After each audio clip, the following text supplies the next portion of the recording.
When you wish upon a star, you might find another 10-8 round podcast. And with that, I, as always, your humble co-host from Filthy Philadelphia, Zach, I am joined here with the birthday bitch himself, John Boy in sunny Florida. John Boy, your ruffled hair doesn't tell the full story. How are we doing tonight? I'm going to go to a phrase that I never thought I would utter in my life, but it is my birthday weekend, Zach. So, I mean, we didn't blow it out of proportion, but, we took part in festivities, to say the All least. right. You're a couple soda pops deep. You're a couple of Bud Domestos deep, maybe. I'd say that's a fair assessment. All right. I like that. I like that energy. And, a fan and a friend of the pod referred to us as professionals recently to me. And I said, we're not professionals because we don't get paid for this. No. We do for love of the game. Believe it or not, I know that is hard to believe, but it's hard to believe we have not monetized this just yet. But you know what? You kind of angling off of the birthday festivities, couple Domestos in the can. Yeah. Do this podcast. I think that gets us on the road to professional. Hey, I think that gets us close. We don't know till we know, right? That's it. We don't know till we know.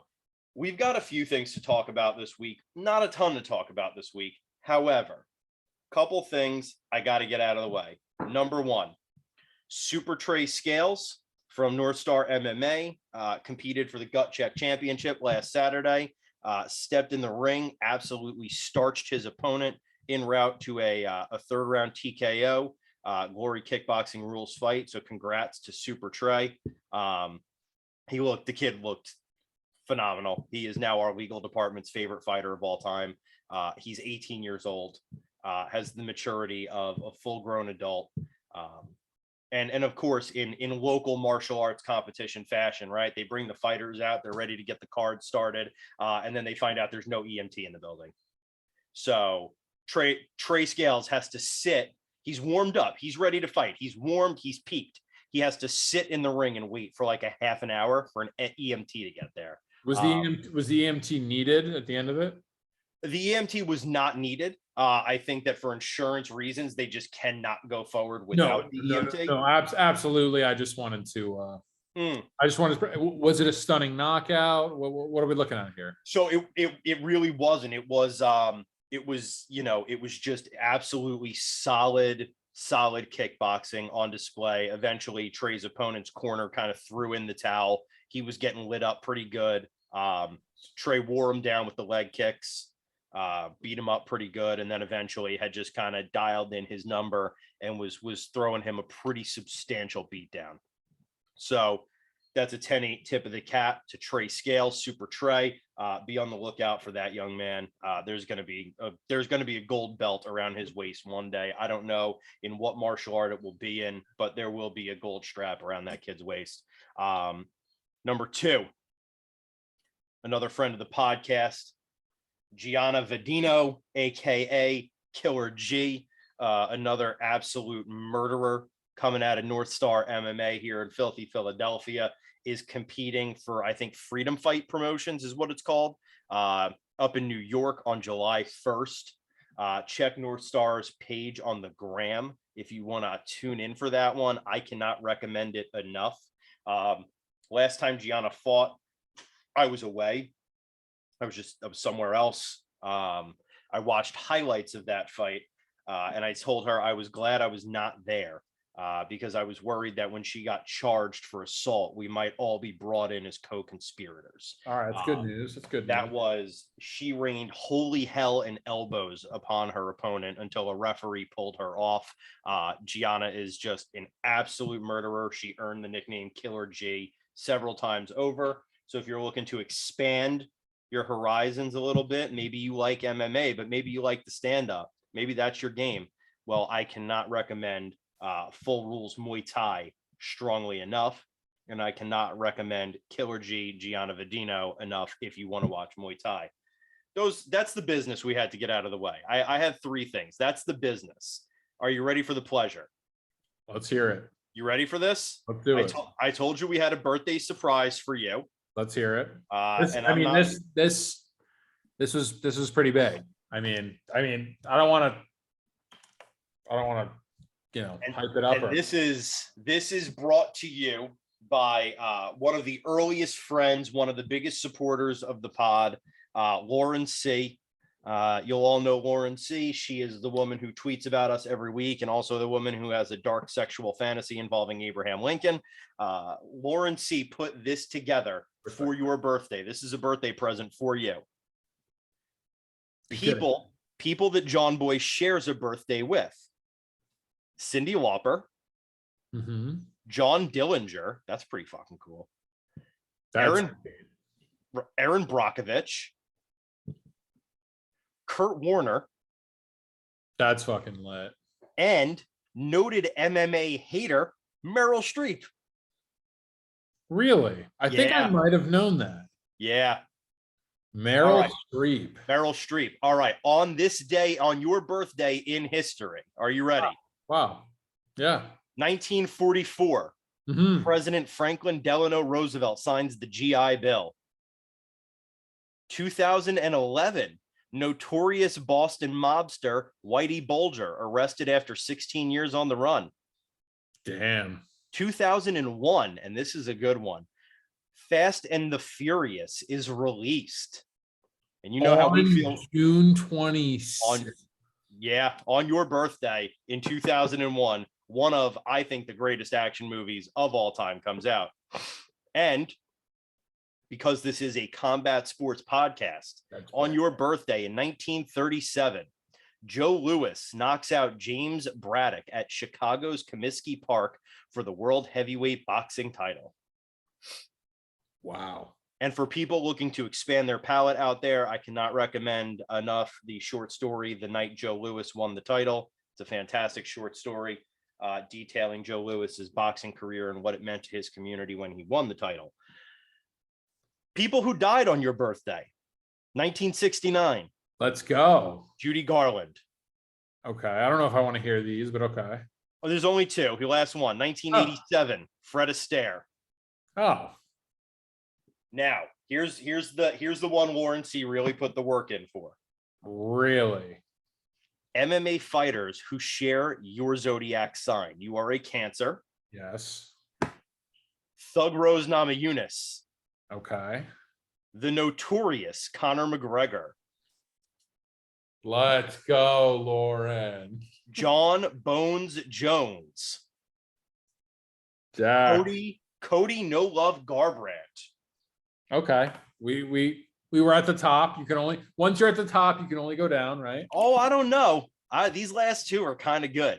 All right, let's hear it. One half of what may be the greatest MMA fight in history, Forrest Griffith. And Lauren C. puts in parentheticals, he's very cute. So I guess she went and looked up who the hell Forrest Griffith was, because I can't imagine she knew. Wow. And last one, and this one's kind of cool. Forrest getting the cute props. Yeah, Forrest got the cute props. Damn, Lauren C's got a type. But strangely, Cody No Love doesn't get cute props, and I would have thought he would have. I don't know, Zach. I don't know what to tell you. I'm just saying, if it's me, if I'm a gal, if I'm a guy, yeah, I might give No Love cute props. I'm a tattoo guy. You know what I mean? That's how I roll. We said this on the last pod. You're a mustache guy. We could we clearly you're a mustache guy. We could have said you were a Cody Garbrandt guy. You didn't have to expand on that. Well, last one. Let's hear it. The last style bender, Israel Adesanya, is a Cancer sign. Wow, let's go. That is a hell of a resume of people you share a zodiac sign with. Yo, mad respect, Lauren C. Much love. Appreciate that very much. That was awesome. That was big. That was big. She is our biggest fan, and she tuned in for the UFC all by herself last weekend. That is awesome. That is great to hear. That was sick to be in those people's company in the UFC, to just hear that. That was awesome. Thank you, Lauren. You're the best. That was a sick way to start it off. Now then, are there fights this weekend? Let's get into it. Are there fights this weekend, John Boy? This is a very This is an interesting card. The UFC is taking this card in a different direction than I feel like they've taken cards in the past. I And, think and that's we'll fair. expand when we get into the main event, but you want to get into it? Yeah, let's get into it. We talked a little bit off air about this one. This is not a card where I think you're really going to see maybe a lot of movement upwards or downwards in rankings. This isn't a card that's necessarily going to set up the future of the divisions that they're happening in, but within reason. But that being said, it's just kind of a good card. It's just kind of a low-key good card. No, it really is. It is a low-key good card. It was kind of like last week's. Like last week's card was kind of a low-key good card. I think it lived up to expectations for the most part. Main event was a little bit lackluster. But the fights that we're filling in were pretty good. I think that this card kind of resembles kind of that card to lead you up for the big pay-per-view. Pretty much UFC's biggest card of the year, July. Zach will be there. Zach and Meg will be, holding it down for the 10-8 pod. This is an interesting fight, though, in the main event we got here. Yeah, this is a good one. Arman Tsarukyan. Arman Tsarukyan. I'm not going to spin you up here, but we're going to say how it is. Arman Tsarukyan. You did once call him Geoff Neal, so I don't want to hear it. Exactly. We all do it. Who's perfect? We can all drop the ball. Arman Tsarukyan. Mateus Gamrot. Yeah, Mateus Gamrot. Two absolute beasts. Okay, the UFC is taking two of the biggest, youngest upcoming prospects and pairing them against each other. Usually they try and take like a veteran at the tail end of his career, like a Cerrone type guy, and match you up with that. But Tsarukyan and Gamrot are monsters. I think the winner of this fight is a legitimate contender. I think they're a top 5 guy immediately. Tsarukyan's only loss is to Islam Makhachev. And it was a relatively decent competition. I mean, he held his own. It wasn't like he got, blown out of the water. Good fight, a good fight. Do you have an idea of who's a favorite or who you lean to? I think Gamrot might be the favorite.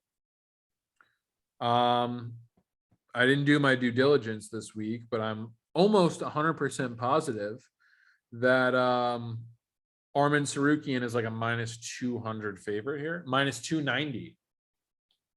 -290. Gamrot is the underdog at +225. It's a good fight. 290 seems a bit wide for Tsarukyan. But I'm going to go with Tsarukyan here. I think he's the better guy. He's young. I think he's the real deal. I think he's a guy you're going to see fight possibly for the belt again. Arman Tsarukyan. Yeah, that might be fair. After his loss to Makhachev, he goes on and beats Davi Ramos, Matt the Steamroller Frivola, Christos Giagos, and Joel Alvarez. I mean, Ramos is BJJ champ, Fed, good guy. That's not nobody. Yoel Alvarez, promising upcoming prospect. I mean, these are good wins. Yeah, it's not nobody's. I'll say that. Yeah, it's definitely not nobody's. I don't know. I like Gamrot here. He's another guy. He's got one loss. He's been in the UFC for a couple of fights. And in the UFC, he's got his one loss. He's got a decision loss, right? But after that, he comes in, he gets a knockout, gets a submission by Kimura, and then gets a TKO submission knee to the body. I like a guy that can go to the body.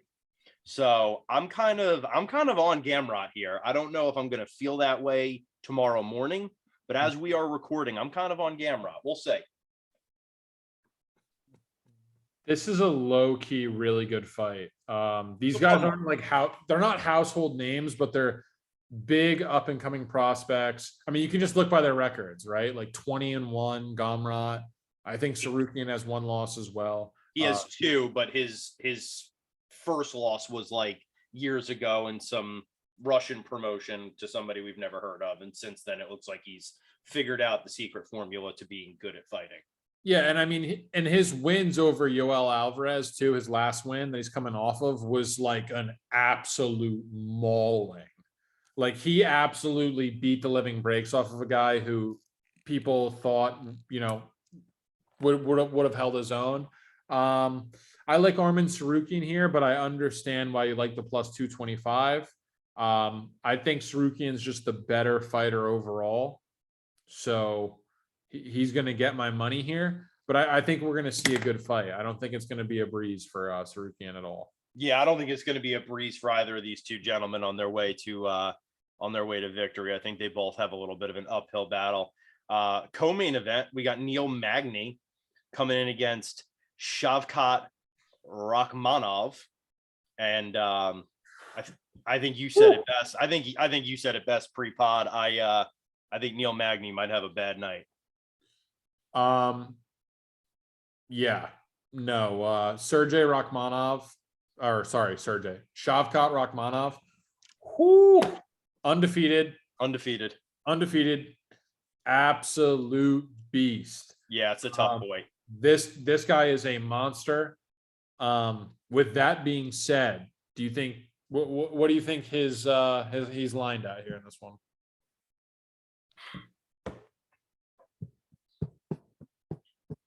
I have to think Rakhmonov is minus 300. He's minus 490. Wow. He's one of the biggest favorites on the card. One of them, not the biggest favorite, one of them. No, Shavkat Rakhmonov, if you've never seen him fight, he's big. He's a big deal. He's undefeated for a reason. He's beat some of the best guys. Neil Magny is a good guy, but I think Shavkat Rakhmonov is going to kind of show you the difference between like a gatekeeper and somebody who's a future champion. And I really believe that in Rakhmonov. I'm team Shavkat Rakhmonov. 100%. Yeah, I don't even know how much discussion that really needs. You're right. Neil Magny is a good guy. He's a good fighter. 26-9 is nothing to sneeze at. He's a legit guy. We would slap that tag, I think, on Neil Magny probably any day of the week. But against Rakhmonov, I have to believe that Neil's having a rough night. All right, Zach. So I just had an absolute epiphany here. Oh boy. We're going to go under. We're going Sergey Rakhmonov finish. Inside the distance, Sergey Rakhmonov, and under 2.5, minus 145. Did you just put a bet in live on the podcast? Yeah, live on the pod as we were talking about it. Neil Magny, it's just I just think it's a different level. It's a different level. It's as easy as that. Shavkat Rakhmonov is a monster. Tune in to just see him fight. I think he's going to be the highlight of the night and the guy to watch out for after tomorrow night. Yeah, that's fair. That's completely fair. I have no reason or cause to disagree with you. I think that's a smart bet. Well, then we step into the heavyweights. We got the big boys, Joshua Parisian versus Alan Baudot. Parisian 14-5, Baudot 8-3. How do you feel about this one? Okay. So we're talking middling heavyweights here. Okay. We're talking borderline UFC guys. Alan Baudot hasn't won a fight in the UFC. Big French heavyweight. Josh Parisian, Tuesday Night Contender Series guy. Just not high level. Okay. Flip a coin type guys. I didn't get the line on this. I believe Alan Baudot is a slight favorite. I believe this is, it's basically a pick 'em. Flip a coin, whoever gasses out first. I'm going Alan Baudot here. Alan Baudot, Josh Parisian screwed me over in the past. He has a shitty gas tank. Out of the two middling guys, I'm going to go with the guy who's the slight underdog. Even money. This is a good play. If you want even money, you want to watch two heavyweights just absolutely slug it out until, there's nothing left in the gas tank. Alan Baudot, minus 110. Pick him even. That's my pick of the card. That's your pick of the card. Pick of the card. I'm saying it right now. Alan Baudot, minus 110. I will never give a favorite pick on this podcast. I will only give underdogs. I will only give value. Alan Badeau. Let's go. Let's get it, Zach. Fair enough. Yeah, that's a tough one. I mean, Josh Parisian has won one fight in the UFC and lost two. And who did he beat? Oh, Jesus. Let's look. Let's find out who he beat. Because I know his losses. He beat Rock Martinez. And that was his first fight, right? That was his second. So he lost to Parker Porter. Oh, Rock. Oh, my. Do me a favor and sure dog Rock Martinez. I'll do that. Oh, my fuck. This guy was cut from the UFC, never won a UFC fight. That's Josh Parisian's only win. Alan Badeau with flying colors. How is he an even play? Alan Badeau. Yeah, that's max bet. That's fair. That's completely fair. I'm in on it, Zach. Yeah, I've done the MMA math now. I've circled around the bowl a little bit, but I'm ready to commit to that one. I think you're pretty spot on there. I think we found an error in Vegas's in their system here. I think this is lined incorrectly. We'll see. We'll see if I look like an idiot come Saturday. But I think Alan Badeau gets this done in like late second, early third round. Interesting. All right. I think that's fair. Yeah. I really do. I think Parisian looks not even good, halfway decent for the early 3 minutes, and then Badeau takes over late. Yeah, fair enough. Fair enough. Well, coming off the heels of that, we got Thiago Moises going up against Christos Giagos. How do you feel about this one? Dude, this is a good card. This is a low-key sleeper card. Thiago Moises coming off of a loss to Islam Makhachev. And Joel Alvarez. To give you an idea how good Joel Alvarez is. Thiago Moises, decent guy. Christos Giagos has pretty good resume. He's fought some really tough guys. Level of competition, relatively the same. I think Moises is a slight favorite here. If you had to pick who the favorite was, would you also agree with that? Or I would agree with you that he is aligned as the favorite. Yes. Yeah. Let me see. He is. Yep. Minus 250. Christos could be had for plus 200, 2-1 underdog. I like Thiago Moises at minus 250, but I don't know if I can get to that number. I'll probably lay off this fight. I kind of like over 2.5 at minus 130. I don't think any of these guys finish one another. Oh, Zach, 2 bets over 2.5 minus 130.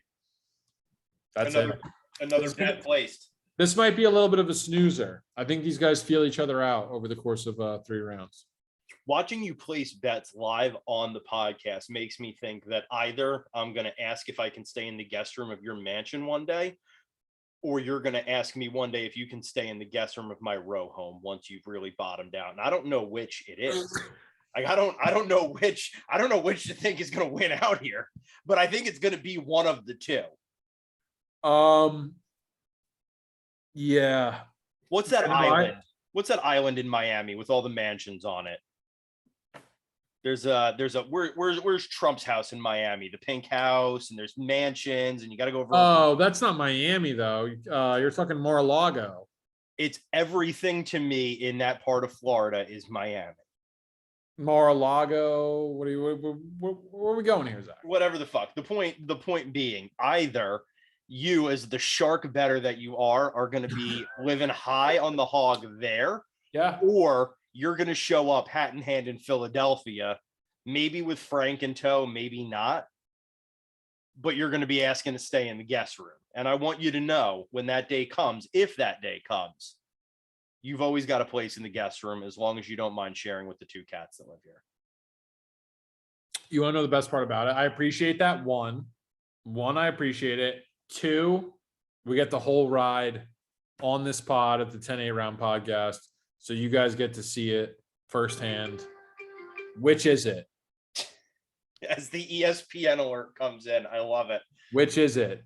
So everybody who watches this pod regularly, just start paying attention. Start watching for the signs. If you see John Boy wearing some gold, if you see a diamond pinky ring, you might know that there's signs. If that painting that I think he stole from an Italian restaurant behind him is suddenly a Picasso or a rare Monet, perhaps, watch for signs.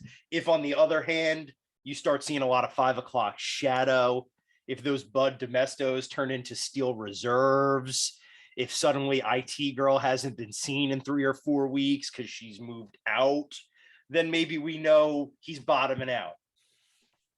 This is the makings of a great Paul Newman movie. That's what this is. This is a true rags to riches story. Let's go. Look for the signs. Let's go for a ride. That's what it's all about, baby. We're on a ride. That's all about the journey. It's all about the journey, guys. That's what people need to know. It's all about the journey. Forget the outcome. It's all about the journey. That's it. As somebody once said to me, it's not about the outcome. It's about the income. Sure. We'll go with that too. See, I thought that would have landed with you. That's like a money thing. I mean, it sounded good. It sounded a little bit like too cookie cutter. Okay. Well, I don't ever. Can you give it to me one more time? I'll give it to you one more time. John Boy, Mm-hmm. It ain't about the outcome. It's about the income. No, I actually do like that. It's deeper. It's deeper when you think about it. There you go. I do like that. We got there. That's sneaky good. It's low key good. Much like this UFC card tomorrow night. It's low key good. It's sneaky good. You wouldn't expect it. Yeah, no, I couldn't agree more. It's very big. It's big. UFC strike. This is going to go hand in hand. We're going to make it come together. But UFC strike, guys, Zach, the NFT game. I know it's not for everybody, but UFC strike just announced a Champions Club, and we're going to get into that on the next pod, and we're going to talk about why that's legit. And me and Zach are going to go over that, and I'm going to explain to him a little bit about UFC strike. But that's something kind of cool that can kind of get you closer to the game, the UFC life. I do own. Let me see here. I have. You own? You have a moment? I have. Let's see. You have a Dapper account? I think yes. I have a Dapper account. You tell us about Nathan Manas versus Umar Nurmagomedov, cousin of Khabib Nurmagomedov. I'm gonna pull up my collection and show you what I have. Yeah. So Umar Nurmagomedov, he'll be fighting on this card. He is a cousin of Khabib Nurmagomedov, the greatest, some say, of all time. Some say.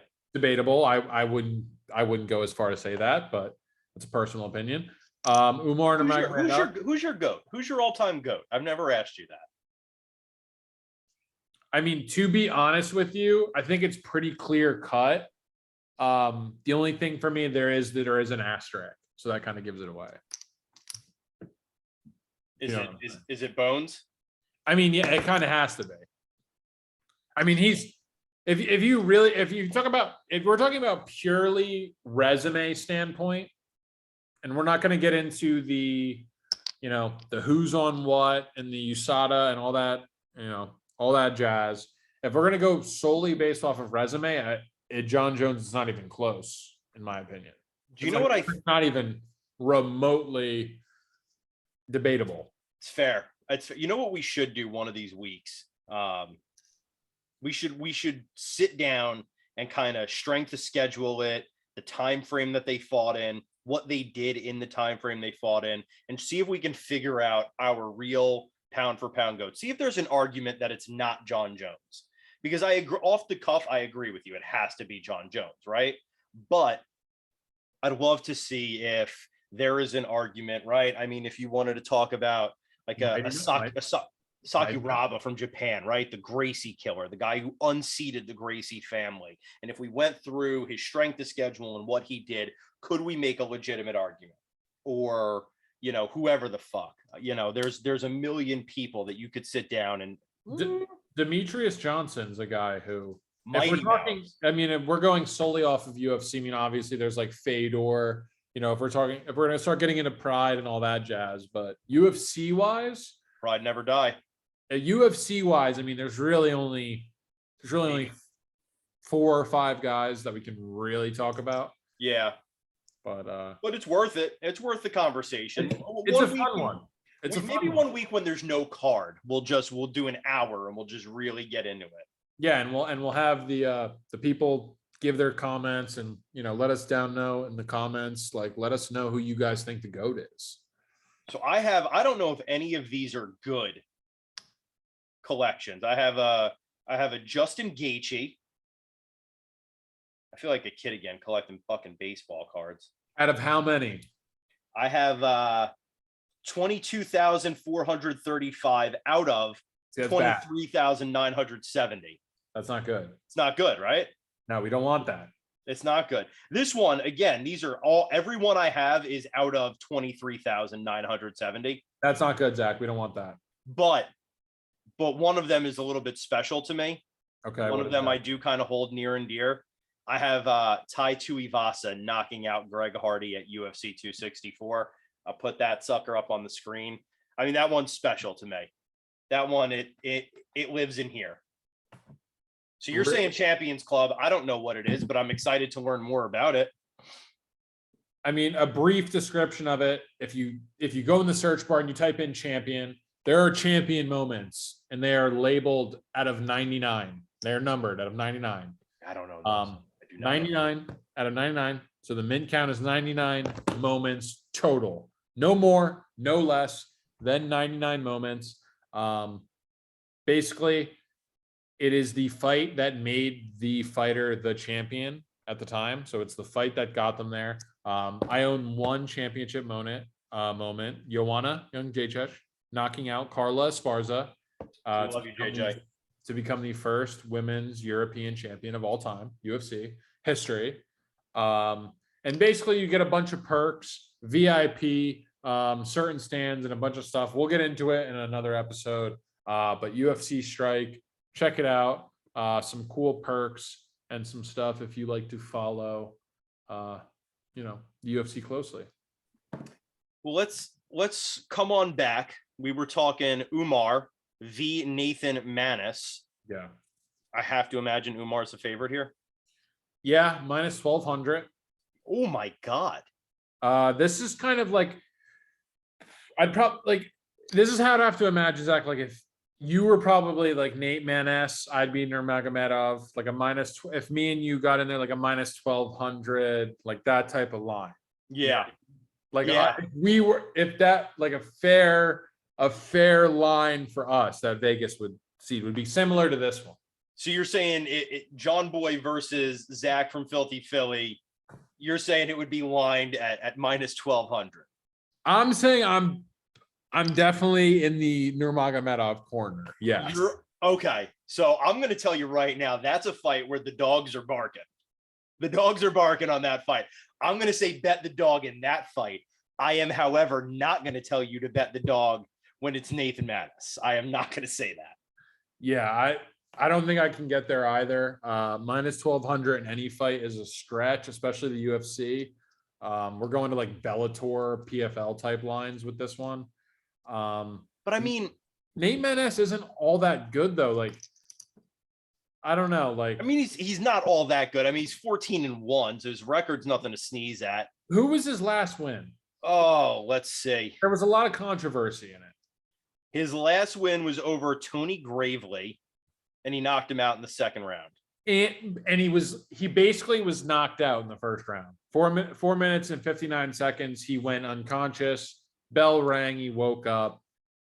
Long story short, Tony Gravely gassed. Nate Manis took over. No, minus 1,200. Vegas has this one nailed. Nurmagomedov is his last name for a reason.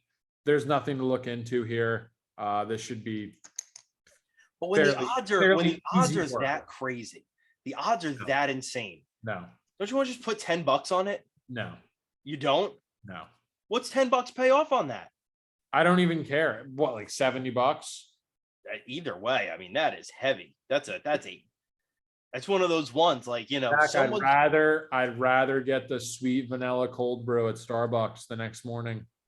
Oh, that's, you know what? That is fair for a vanilla cold brew. Maybe I got to listen. You know what I mean? Maybe I got to listen. Well, we got Chris Curtis squaring off against Rodolfo Vieira. That's This, another fun one. That's just No. another fun one. this is sick, and I'll tell you why this is sick. Tell me. Because you're going to see a guy who wants to solely strike and a guy who solely wants to grapple. And you're going to see one man literally do everything in his power to get this to the ground, and the other guy to do the exact opposite. Look for Chris Curtis to keep this standing. Look for Rodolfo Vieiro to keep this on the ground. I like Chris Curtis. Give me the action, man. You think he's a favorite? I won't give it away. You think he's a favorite before I give my pick? I think he is the favorite. He's the slight favorite, minus 120, but he opened at minus 170, and late money has come in on Rodolfo Vieiro, a multi-time Brazilian Jiu-Jitsu world champion. You're talking about a highly decorated grappling guy here. But if he doesn't get this thing down to the ground, I think Chris Curtis can make this thing look ugly and pretty quickly. Yeah, that's fair. Chris Curtis is on a nice little run.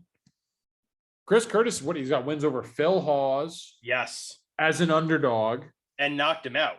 Knocked his ass out in the second round. And that's nothing to sneeze at. And then who was this? He debuted against somebody who was a monster. He did. Let me show you here. Let me pull it up here.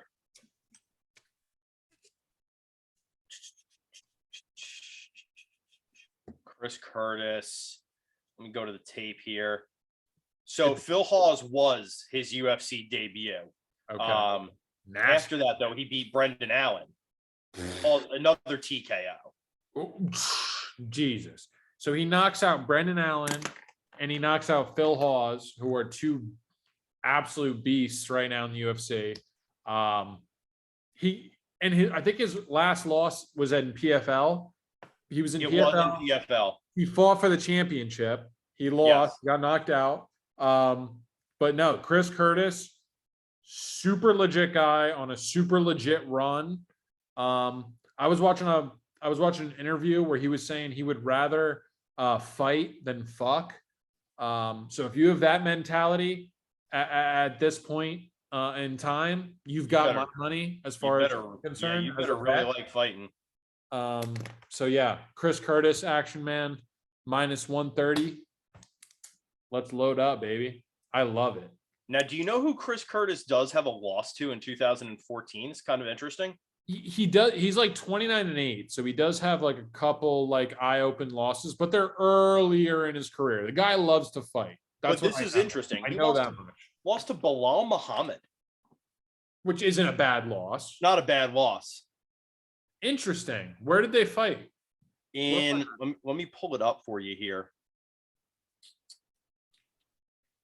HFC, Hoosier Fight Club. I'm guessing that's Indiana, just based on the Hoosier.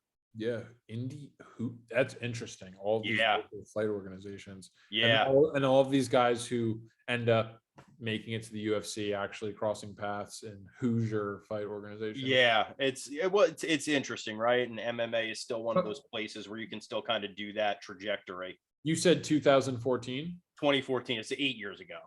Yeah, I think Chris Curtis and Bilal Muhammad have improved, tons since then. Yeah. I think Chris Curtis has one submission loss. I looked that up. There was a couple scouting I did before that. Rodolfo Vieiro has 5 minutes. He has a good 5 minutes. If you get outside of that first round and that thing doesn't get to the ground, Chris Curtis. I love Chris Curtis here. I've got nothing else to say. Chris Curtis all the way. Yeah, that's fair. That's a fair one. Yeah. What's worth talking about on the undercard here? I know Brian Kelleher's fighting. That's always good, right? Mario Bautista. Mario Bautista is one of my guys that I kind of had to keep an eye on. Got to watch out for. He's my Ricky Tercio, if you will. Sure. To you. I think he's a super great fighter. He has a little bit of a weak chin, but other than that, very technical, very young prospect who shows a lot of promise, if you will. Brian Kelleher, decently sized underdog. I don't know. This is a tough fight, though. This is a tough fight for my boy Mario. Well, let me say this, only because you kind of mentioned it. This is my bet. This is my bet of the card. No, it is not. I'm on Kelleher here. See, and that's the thing too. That's the thing that I love Mario Bautista, but like his one thing is he's a little bit chinny. Yeah. And Kelleher can crack. Yeah.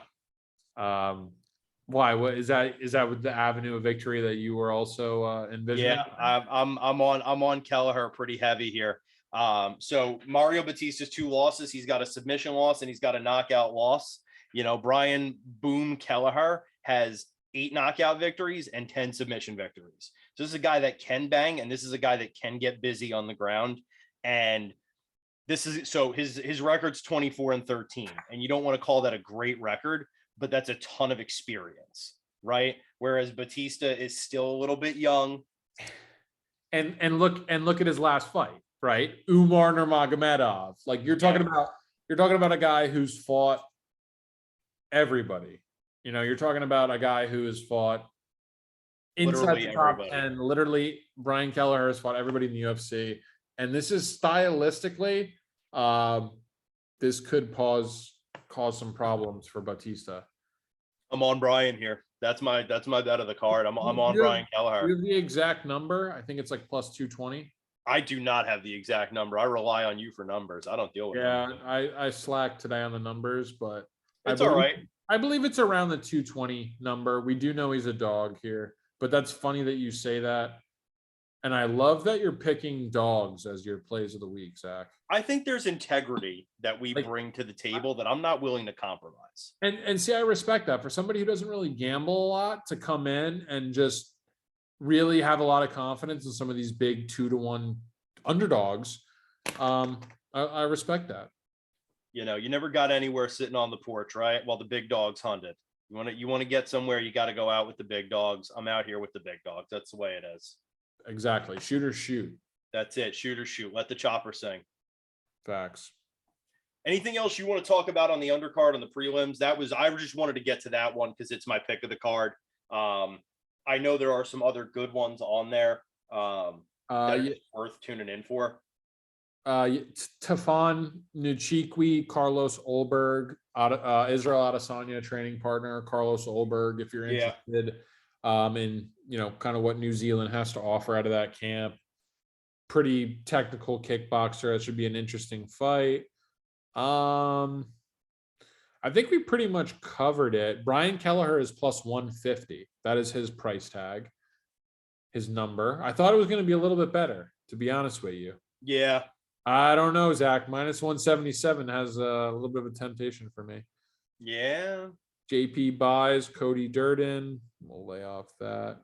And then after this card, I got nothing left for this card. Zach. It's in your hands now. I got nothing left. Valerie Dermopoulos. Jinyu Frey. I don't need to see it. We don't need to talk about it. Yeah, not a lot to talk about there. You know, There's nothing to say. Yeah, you know, but I'll watch it because I'll probably have nothing else to do.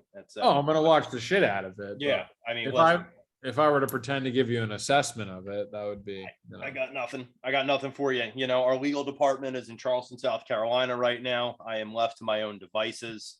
So I'm gonna watch UFC fights and howl at the moon, and you know, pop a couple root beers open. You know, maybe I order a cheeseburger for dinner. I don't know. Maybe I take an entire pizza to the Dome. I can't say that I won't do it.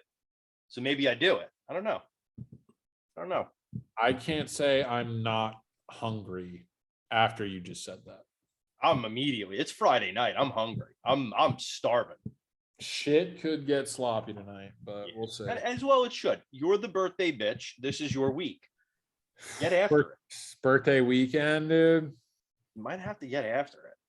I mean, the pizza in Florida is fucking horrible, but I guess it's better than not having pizza. It is what it is. What are we getting into? What else we got to cover here? We gotta talk about last week a little bit. First, I think we need a moment of silence for Eddie Wineland. The That was mustachioed great. that was fucked up how that went down too.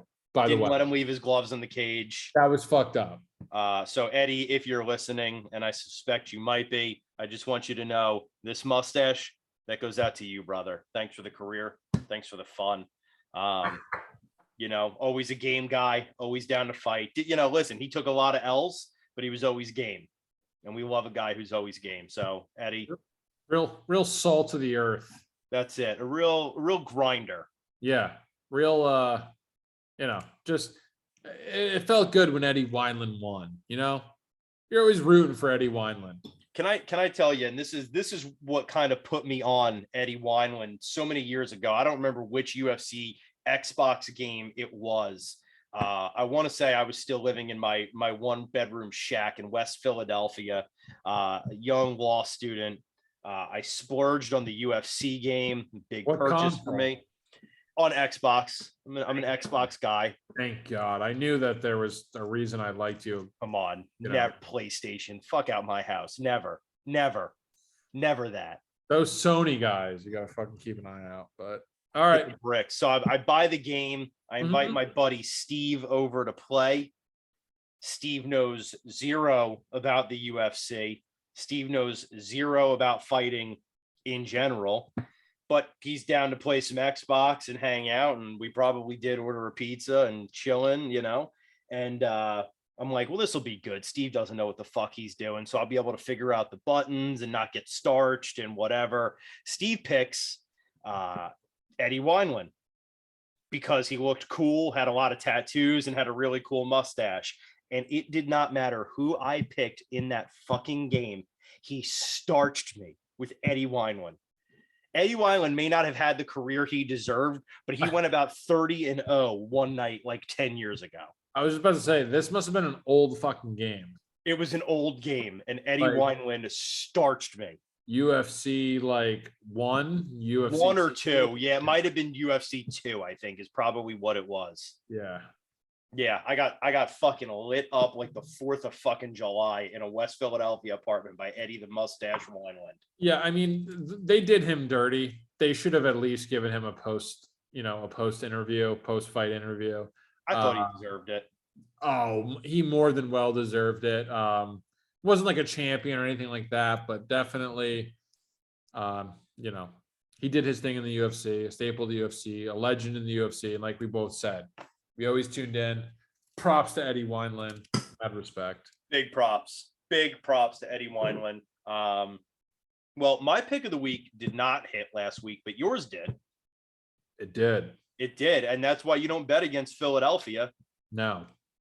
Andre Petrosky showed us that a few weeks ago with an anaconda, and then Jeremiah Wells came in here and reassured us.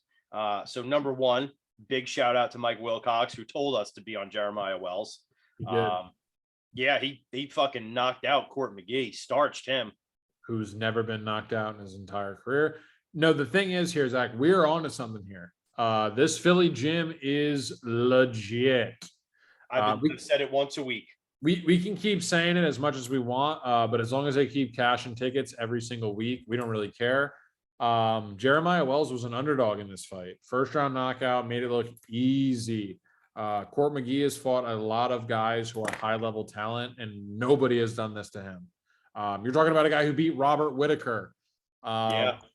Court McGee's just a tough dude. Just a tough dude. Exactly. And he's been on like a little bit of a streak as well. It wasn't like he was coming off of a couple of bad losses or something. Jeremiah Wells is the real deal. This Philly camp is the real deal. We've been saying it here at the 10-8 round for a while. We're going to keep saying it. There's something in the water at Daniel Gracie, BJJ, Marquez MMA. All of those dudes are just they look like they're getting better every fight. And they're dogs. They're dogs.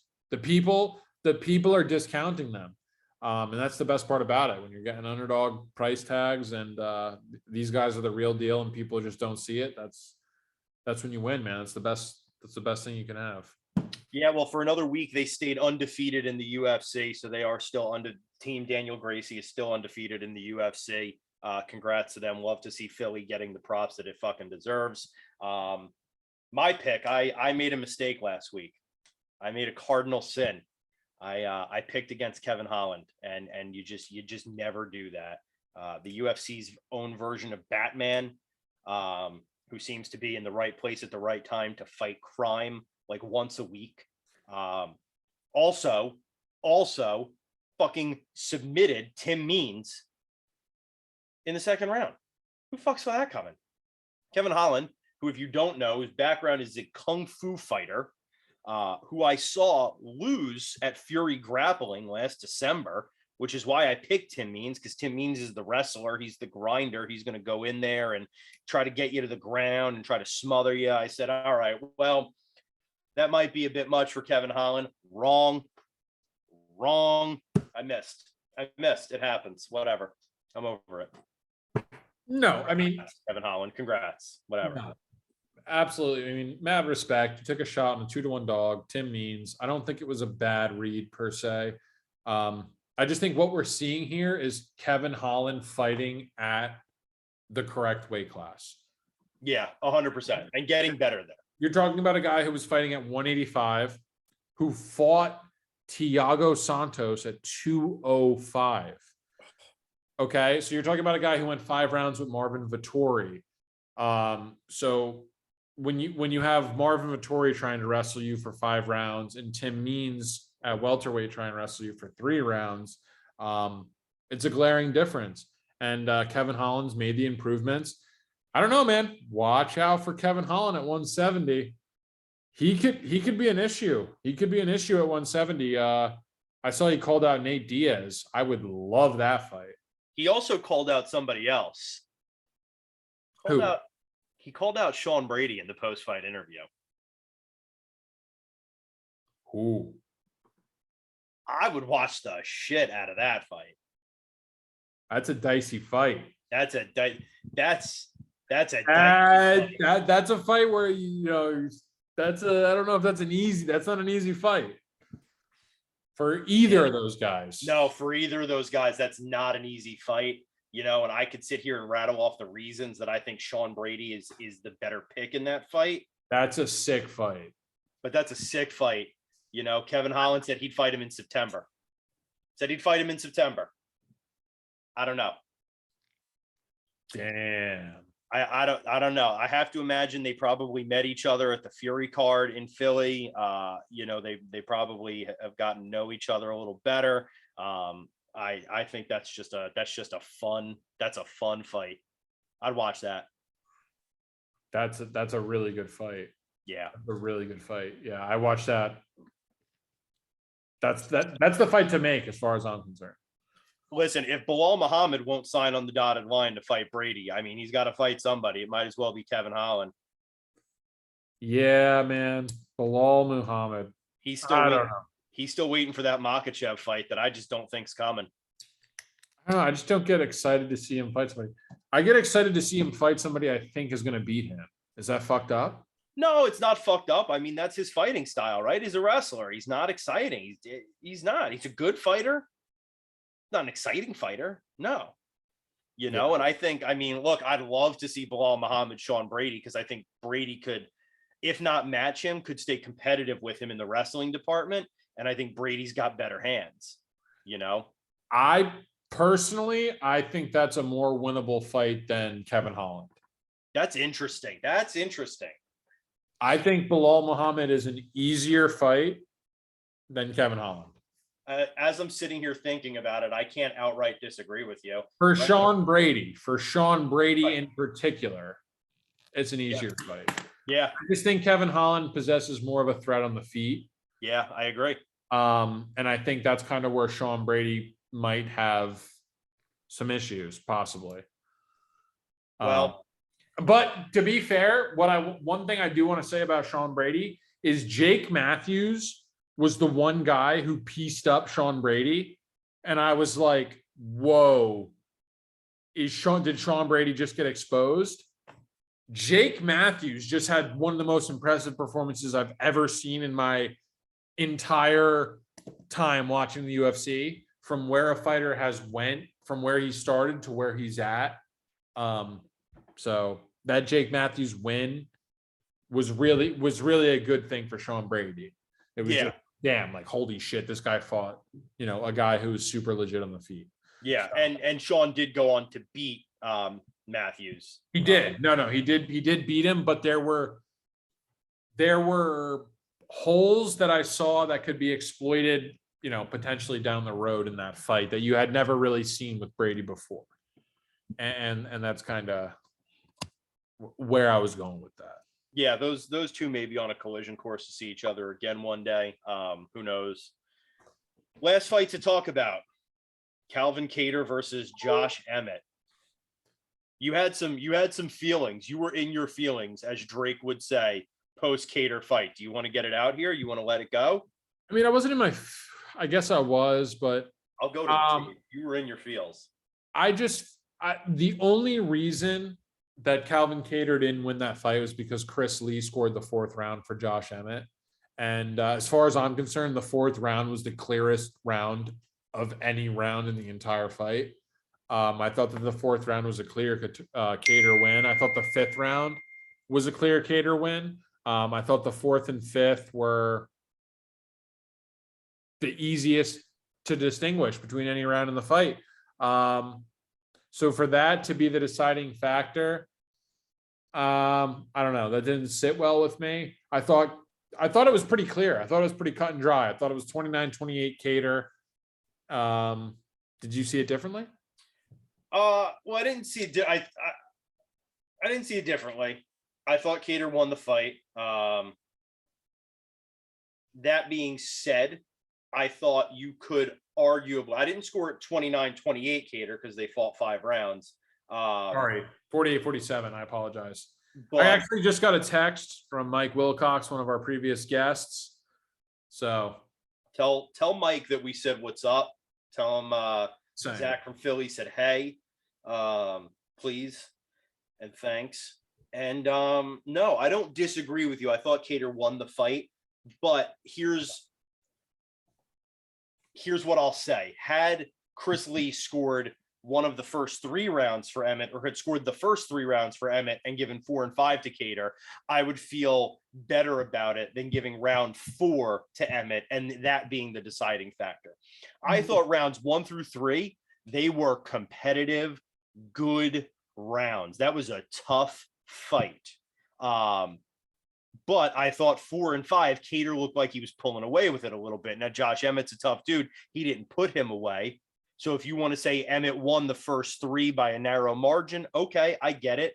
Kattar won the last 2. That's a win for Josh Emmett. All right, I'll leave it alone. But if you want to tell me Emmett won the 4th round, I'm with you. Now it's starting to look a little suspect to me. I had it for Calvin Kattar. I'm not mad that Emmett got the win, but I'm mad at scoring, and I'm mad once again that we don't have open scoring. Yeah, and also just Emmett after the fight, like you saw his orbital bone on the one side was absolutely just destroyed. Yeah. The damage it wasn't even close who sustained the most damage. When the damage output is that the discrepancy is that big, where the other guy looks like he was absolutely just mugged and the other guy looks pretty fresh. I don't think Kattar looked that bad after the fight. I know that that's, kind of a dicey thing to go by. I thought Kattar landed more damage. I thought he was the rightful winner. I don't see Josh Emmett making waves at featherweight. Josh Emmett sees Josh Emmett making waves at featherweight if his post-fight interviews to be believed. And that's okay. Like he should. I mean, he should fully believe that. I like Josh Emmett. I think he's a good fighter.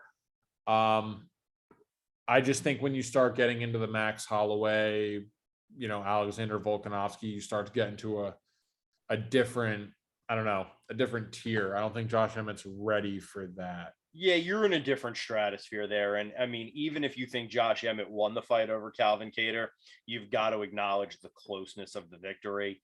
And that, I think, is the biggest reason that I think Josh Emmett is not. I have a good fight for you. Go ahead. Hear me out. This is the fight to make. Let me sit back. Hang on. Let me sit back. All right, go ahead. I will do my best Mick Maynard here. Josh Emmett, Brian Ortega. Yeah, I'd watch that. That's the fight to make. I'd watch that. As far as I'm concerned, that's the fight to make. I don't agree with the decision. It is what it is. We move on from it. Josh Emmett is the winner. Calvin Cater probably fights Korean Zombie. Sign me the fuck up. I'll watch Yeah, that. I'll I'll watch watch the that. shit out of that. I'll bet Calvin Cater every time too. Yeah, I know. I wish I could have watched that fight fucking 3 years ago. Yeah, no, exactly. 3 years ago would be a different story, but because this is I'm sitting in a Korean Zombie household. This is a household that stands the Korean Zombie. I mean, I think most people are. I mean, that's that's status quo. I mean, it's Korean Zombie, for Christ's sake. Fucking Korean Zombie, man. I mean, that's royalty as far as I'm concerned. What are we dealing with?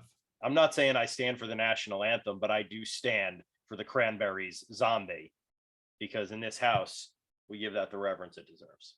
Hats off. Any MMA news to talk about? I got one. The only piece of MMA news I think that matters, after 2 blown bouts against Joe Lozon, Cowboy Cerrone got a fight booked. International Fight Week, July 2nd, Las Vegas, Nevada, MGM Grand. He's stepping in against Jim Miller. I'm excited. And I'm doubly excited, as you pointed out, because I'm going to be there. Zach and Meg will be in attendance. UFC 276, correct? Correct. John Boy, I want to flag one thing before we get into this. You keep using our legal department's Christian name, and I'm thrown for a loop. That you're doing a reveal right now like that. We have to date, we have not revealed IT Girl's legal government Christian name. We haven't done it. But you're out here dropping our legal department's name like it's willy-nilly. Is that against protocol? I'm just saying, we respect privacy on the 10-8 round here. I mean, I don't want anybody to know Legal's name until she files court documents. Well, the cat's out of the bag on this one. Cat's out of the fucking bag now. It's out of the bag now. This isn't the first time that this has happened. Mm-hmm. No, this isn't the first time. This is the first time. No. First time ever. Yeah, first time ever. Absolutely not. Absolutely, yes. Absolutely not. We're gonna go back. We'll check the tape. I want people to sound off in the comments. I want them to tell me if they knew Legal's name before this. And I'm going to tell you right now, Remington Steele, as I have named him. I know it's not his legal name, but Remington Steele, friend of the podcast, he'll tell you straight to your face he didn't know legal department's name. We'll say. We've never revealed the identity of our PR department, our legal department, or our IT department. Now, Mike from the Bronx, on the other hand, that's a different story. We revealed his name. As far as we're concerned, this episode is in limbo. This episode might not even be dropped. It might have to. I'm not saying you're going to end up in Gitmo for giving away these kind of secrets, but I'm saying you're close enough. If they put you on a boat, you disappear to Cuba. I don't know. Does legal department show up at your court hearing now? I don't know. This is why we don't do live shows. It's up in the air. Maybe legal department legally changes her name. Maybe that's not it anymore. Maybe she's I don't know, Savannah Knight. I don't know, whatever. Interesting to go there first, but respect. Yeah, cat's out of the bag. There's nothing I can say about that. We can go to the tape. We can discuss this after post pod. We'll have to see what the comments say about this one. I'm interested to hear the comments. I know any of our fans in Philadelphia are probably able to identify the legal department, but this is the first time we've named any of our working departments behind the scenes. I think if you did a little bit of your due diligence, took a little bit of a dive onto the Instagram posts, you might be able to do your research. But you couldn't prove it. And that's my point. You couldn't prove it. No, you might be able to prove it. You could not prove it on our Instagram. Could not prove it. That's debatable. But we couldn't do it. You check the tape on that, but we're gonna have to check the tape. We're gonna have to go back a ways. But let's not distract from the fact that Donald the Cowboy Cerrone stepping in against a hometown hero of yours, Jim Miller. I'm just excited for this fight. There's no way in hell I'm ever going to pick against Cowboy. I don't care who he's fighting, when he's fighting them. I'm always going to be on Cowboy Cerrone, and that's why I don't bet. I have too much heart to gamble, but I'm excited. I'm going to be live. You bet your ass when the opening interlude to Kid Rock's Cowboy comes on, I'm screaming like a 12-year-old girl at a New Kids on the Block concert. I'll tell you that much. Yeah, no. I personally, I was excited for you when that got announced. I was like, the first thing that came to mind, I was like, oh fuck, Zach's probably hyped. Super hyped. He's gonna be there for that fight.